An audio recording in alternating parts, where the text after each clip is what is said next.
प्रिय विद्यार्थियों नमस्कार। Deepak Punia life science YouTube channel पर आप सभी का फिर से स्वागत है।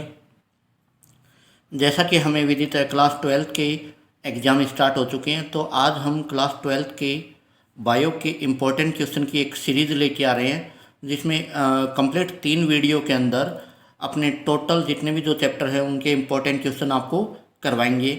और इन इम्पोर्टेंट जो वीडियो आएंगे इनमें से जैसे चैप्टर वाइज क्वेश्चन करवा रहे हैं, तो जो अपने एग्जाम में यानी 56 में से 56 अपने इसको स्कोर कर पाएंगे।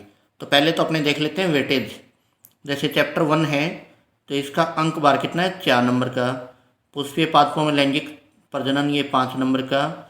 और जनन स्वास्थ्य 3 नंबर का। वंशागति का आणविक आधार चैप्टर ये 6 नंबर का चैप्टर है। वंशागति तथा विविधता के सिद्धांत 6 नंबर का है।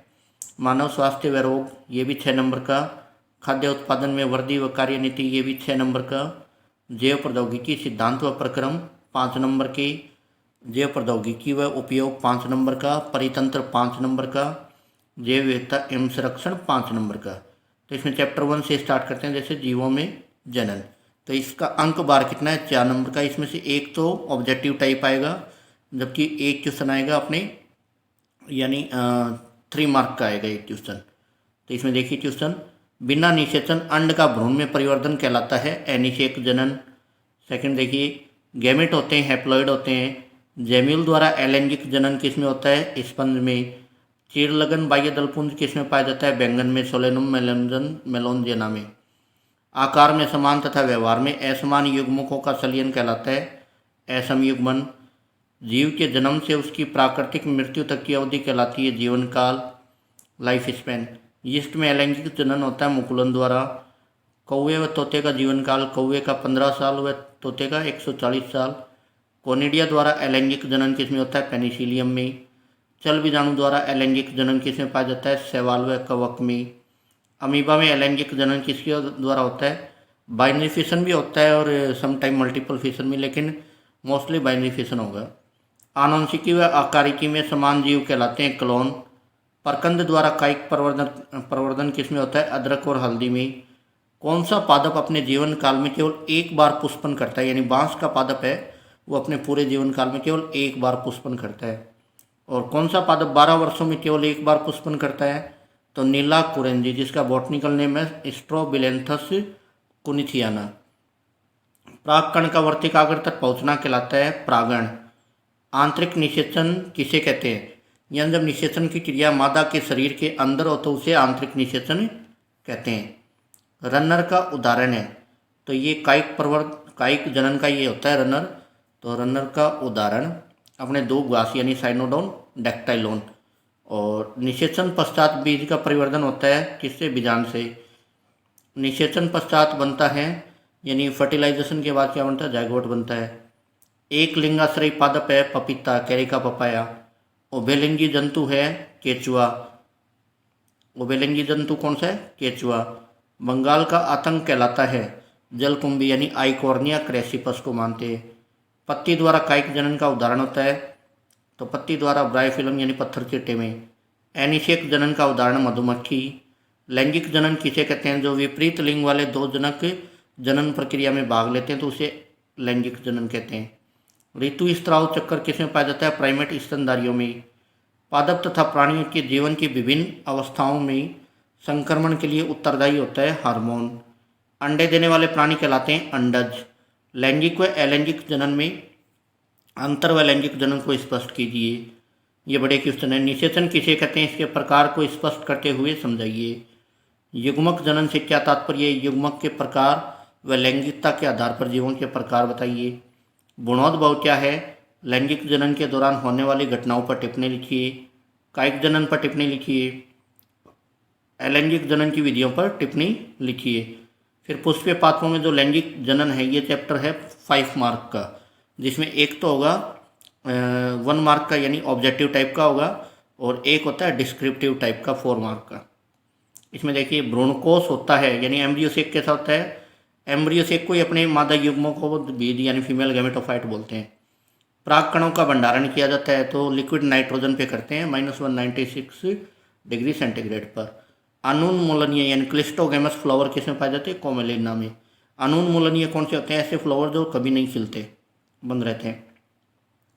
गुरु बीजाणुधनी यानी मेगा स्पोरेंजियम किसके समकक्ष होती है? ओव्यूल के, बीजांड के। एनिसेक फलन यानी पार्थेनोकार्पी किसे कहते हैं?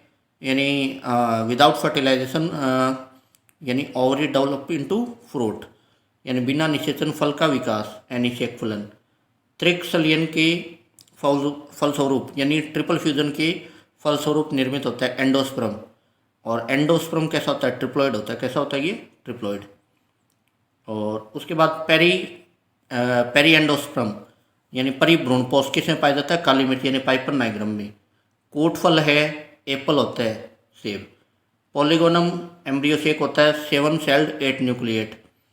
पुष्प में नर युग्मक किसके विभाजन से बनते हैं? जनरेटिव सेल यानी जनन कोशिका। नर युग्मकोद्भिद कितनी कोशिकाओं का बना होता है? 2 कोशिकाओं का। 100 परागकणों के निर्माण के लिए कितने अर्धसूत्री विभाजन की आवश्यकता होती है? 25। परागकण बनते हैं, पोलन ग्रेन कहाँ पे बनते हैं? माइक्रोस्पोरेंजियम में। परागकण की बाह्य व आंतरिक भित्ति किसकी बनी होती है? स्पोरोपोलिन बाह्य भित्ति यानी एक्जाइन बनाता है, जबकि पेक्टोसेलुलोज एंटाइन यानी आंतरिक भित्ति बनाता है। और जो स्पोरोपोलिनिन होता है इसके कारण परागकण की जीवाश्म बनते हैं। स्पोरोपोलिनिन रसायन के कारण जीवाश्म परिरक्षित रहते हैं। बहुभ्रूणता पाई जाती है सिट्रस में। और बहुभ्रूणता की खोज किसने की थी? एंटोनी वॉन ल्यूवेनहॉक ने। नारियल पानी किसका प्रतिनिधित्व करता है? इन नारियल का जो खाने वाला भाग और जो पानी होता है ये क्या होता है? एंडोस्पर्म होता है। सेब का इटेबल पार्ट कौन सा होता है? मासल पुष्पासन। खाया जाने वाला भाग, सेब का खाया जाने वाला भाग कौन सा होता है? यानी अपने देखते हैं सेब का खाया जाने वाला भाग मासल पुष्पासन। बहुभ्रूणता पर टिप्पणी लिखिए। असंग जनन व एनिसेक फलन से क्या तात्पर्य है? आभासी फल किसे कहते हैं? इमेस्कुलेशन किसे कहते हैं? इमेस्कुलेशन क्या होता है? यानी जो नर पुष्प यानी पुंकेसर उसको चिमटी की सहायता से हटा देना परिपक्व होने पहले। लघु बीजाणुधनी की संरचना नामांकित चित्र की सहायता से समझाइए। टिप्पणी लिखो, एक तो लघु बीजाणु जनन पे और एक परागकण की संरचना पे। फिर बीजांड के प्रकार और बीजांड का सचित्र वर्णन। फिर दोहरा निषेचन को सचित्र समझाइए, या निषेचन की प्रक्रिया पुष्पीय पादपों की इस प्रकार होती है। फिर परागण के प्रकार व परागण के प्रकार व माध्यम पर टिप्पणी लिखिए। मादा युग्मकोद्भिद के विकास की प्रक्रिया उस सचित्र समझाइए। भ्रूणपोष के आधार पर बीज कितने प्रकार के होते हैं समझाइए। फिर चैप्टर 4 यानी रिप्रोडक्टिव हेल्थ यानी जनन स्वास्थ्य, ये भी 3 मार्क का, इसमें 2 प्रश्न आएंगे डेड नंबर के।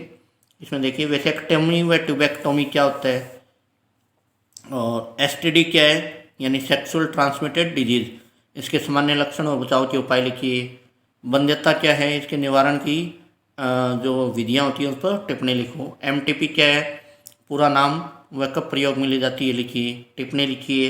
अंतरोपण पर, गर्भ निरोधक पर, मुख्य गर्भ निरोधक गोली व उनमें उपस्थित हार्मोन पर, जनसंख्या विस्फोट पर। आईयूडी क्या है, कितने प्रकार की होती है समझाइए। परिवार नियोजन कार्यक्रम पर टिप्पणी लिखिए।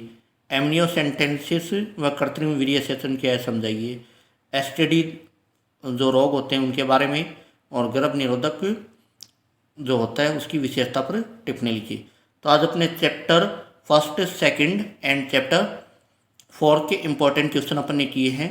जो अगला वीडियो आएगा उसमें अनोदर चैप्टर के लेके आएंगे, यानी बेटा कंप्लीट 3 वीडियो के अंदर अपने कंप्लीट क्वेश्चन करवाएंगे चैप्टर वाइज, जो कि अपने जो भी 16 को एग्ज़ाम होगा 16 अप्रैल को, तो उसमें ये काफ़ी इम्पोर्टेंट रोल अदा करेंगे। यानी 56 मार्क का जो पेपर है वो इसी में से आपको पूरा यानी लगभग 100% मिलने की संभावना है। तो अच्छे से इसको देखिए, याद कीजिए, और अपने चैनल को लाइक, शेयर और सब्सक्राइब ज़रूर कीजिए, और इसको ज़्यादा से ज़्यादा शेयर कीजिए ताकि विद्यार्थियों तक ये पहुँच पाए। धन्यवाद।